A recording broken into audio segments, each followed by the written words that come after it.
Salve! E aí, como é que vocês estão? Estão bem? E as férias? E a Páscoa? Em casa, né? Em casa. Sai de casa não, hein? Saudade de vocês, hein? Nossa senhora. Mas vamos lá. É o seguinte, vamos dar os avisos logo, tá? Pra gente não ficar enrolando muito, tá? Porque vocês têm muita aula pra ver ainda. Vamos lá. Deixa eu falar. Falta um capítulo pra gente terminar a apostila, tá? E a gente vai dar início nele semana que vem. Tá? Então fiquem tranquilos. Nessa primeira semana, o que a gente vai fazer? A gente vai fazer revisão dos outros capítulos que a gente já viu, tá? Então fiquem tranquilos nessa primeira semana, não se desesperem, tá? Eu vou deixar as minhas redes sociais abertas para vocês conversarem comigo, tal, se tiver dúvida, se tiver algum problema, se tiver com dificuldade de assimilar a matéria, tá? Então eu vou tentar ficar 24 horas em função de vocês para a gente passar essa da nova jornada da barra adaptação, né? Juntos, fortes, tá? Pra gente passar legal. Então, eu separei na aula de hoje pra gente fazer o seguinte, a gente revisar conjuntos numéricos e conjuntos de uma forma geral, tá? Que eu acho, querendo ou não, o conteúdo mais importante do trimestre. Então, vamos lá. Primeiramente, então, deixa eu ver se tá gravando legal. Eu acho que tá gravando legal. Acho que tá. Vamos lá. Conjuntos numéricos.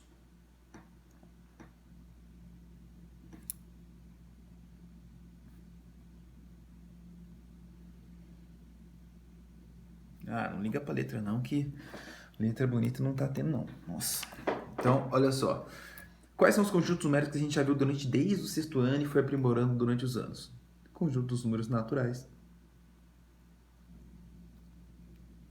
Conjunto dos números inteiros. Já vamos colocar a simbologia aqui, né? Fica legalzinha. Conjunto dos números racionais. Conjunto dos números irracionais.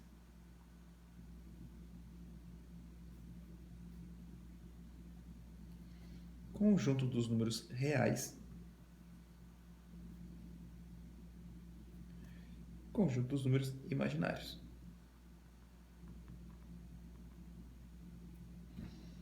Vamos fazer aquele diagrama que a gente fez em sala novamente para a gente relembrar, tá? Os naturais são os inteiros positivos. Os inteiros entram tanto os inteiros positivos quanto os inteiros negativos. Os racionais entram todos os números que são divisíveis, né? Aí vai entrar número decimal, fração, enfim. E vai compor os positivos e os negativos também, tá?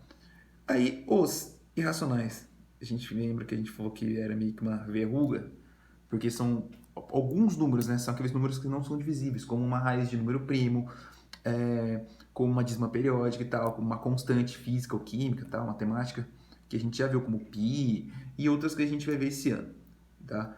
E esses números englobam o conjunto dos números reais, tá? Todos esses números são reais, eles existem. Por quê? Porque tem os números imaginários, que ficam fora desse padrão, tá? Por quê? Os imaginários são aqueles números que não existem. Como assim? O único exemplo básico que a gente tem em mente é a raiz quadrada de um número negativo, por exemplo. Não existe, não tem como uma raiz ser uma raiz quadrada de um número que seja negativo. Não tem como um número ao quadrado dar negativo, certo? Então, isso. Mas a gente só vai ver isso aqui no terceiro ano do ensino médio, então fiquem tranquilos.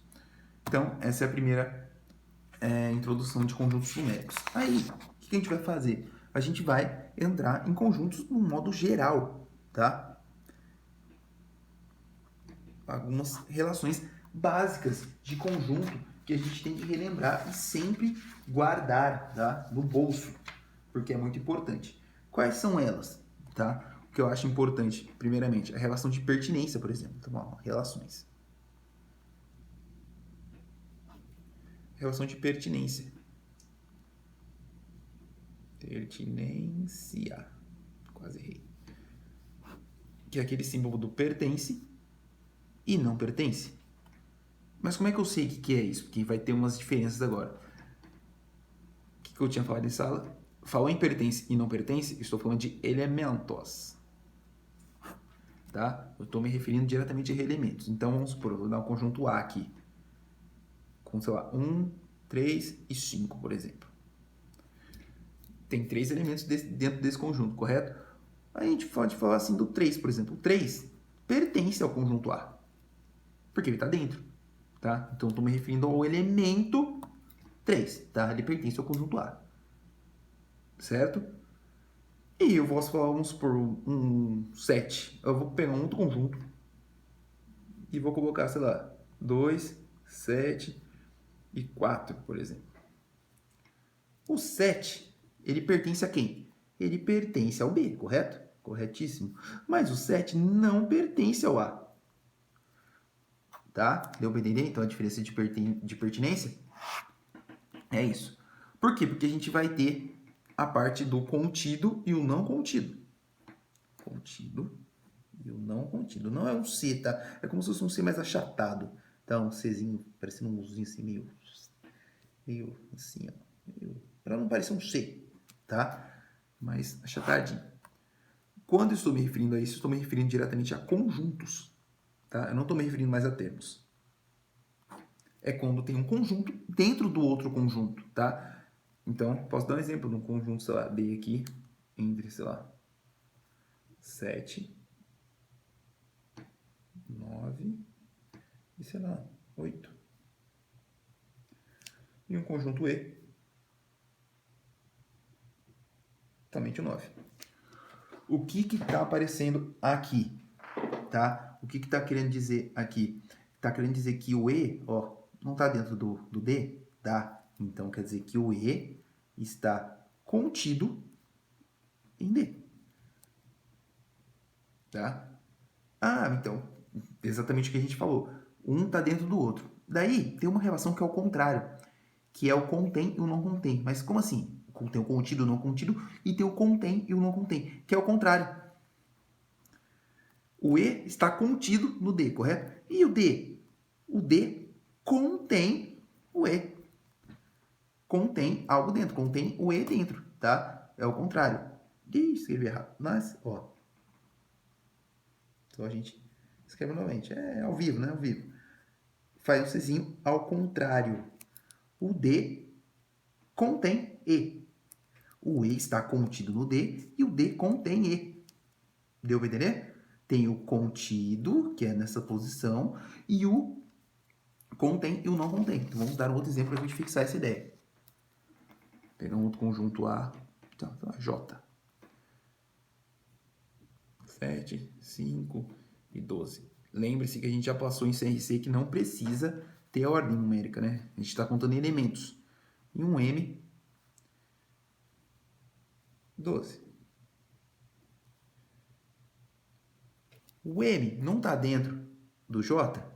Sim, então o M está contido em J. O contrário, a gente falaria, o J contém quem? O M. Tá? É só o inverso.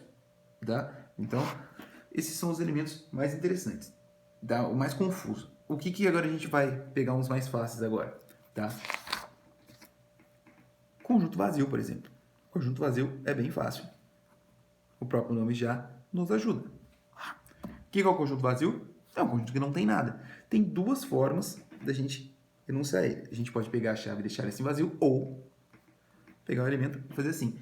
Não pode fazer o que a gente falou. Não posso pegar isso aqui e colocar aqui dentro, hein? Senão eu estou colocando algo dentro do conjunto vazio. Daí ele não é mais vazio. Entendeu? Tá? Então, bem básico. Conjunto unitário.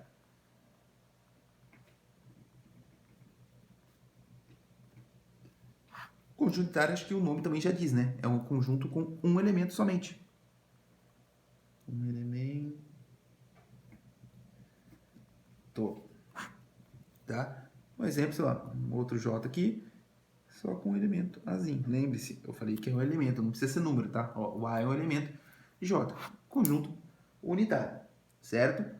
Certíssimo. O que mais que a gente pode saber disso aqui? E, por fim, mais um conjuntinho aqui interessante que a gente vai ouvir sempre, conjunto universo. O que compõe o conjunto universo? O conjunto universo contém todos os elementos de um determinado grupo de conjuntos, tá? Então, pensa assim, vou dar um exemplo bem prático para você entender. A escola. A escola é um conjunto universo. E quem são os conjuntos que estão dentro do conjunto universo? As salas. Cada sala é um conjunto. Tá? A escola é o nosso universo e a sala são os conjuntos dentro dela. Certo? Beleza. Eu acho que essa parte básica de conjuntos a gente pode se situar. Tá? Agora a gente vai pegar as operações. Como assim operações? A gente vai fazer algumas operações, como a união e a interseção. O que era isso mesmo? Vamos primeiro colocar o símbolo, é um uzinho, a interseção ao contrário. A união, o próprio nome já diz, é a união de dois ou mais conjuntos. Tá? Como é que a gente faz?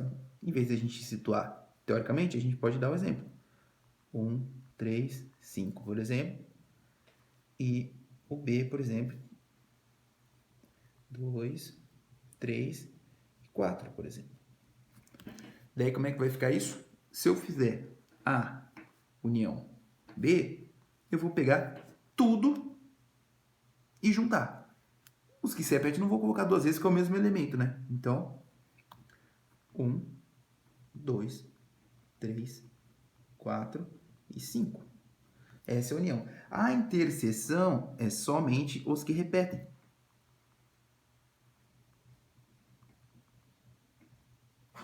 O que se repete no conjunto A e no conjunto B? O 3, né? Então, se eu pegar A interseção B, quer dizer que é quem? Quem que se repete no A e no B?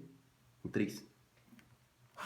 Correto? Isso é mais teórico, tá? Não é mais análogo, não tem conta em si, tá? Então, é uma matéria que depende mais de estudo, de compreensão, do que de números, e números diferentes, tal, tudo mais, certo? Então, primeiramente, essa é a introdução de conjuntos que eu queria passar para vocês, tá? Na próxima aula a gente vai ver algumas operações com outros diagramas e tudo mais, certo? É isso aí.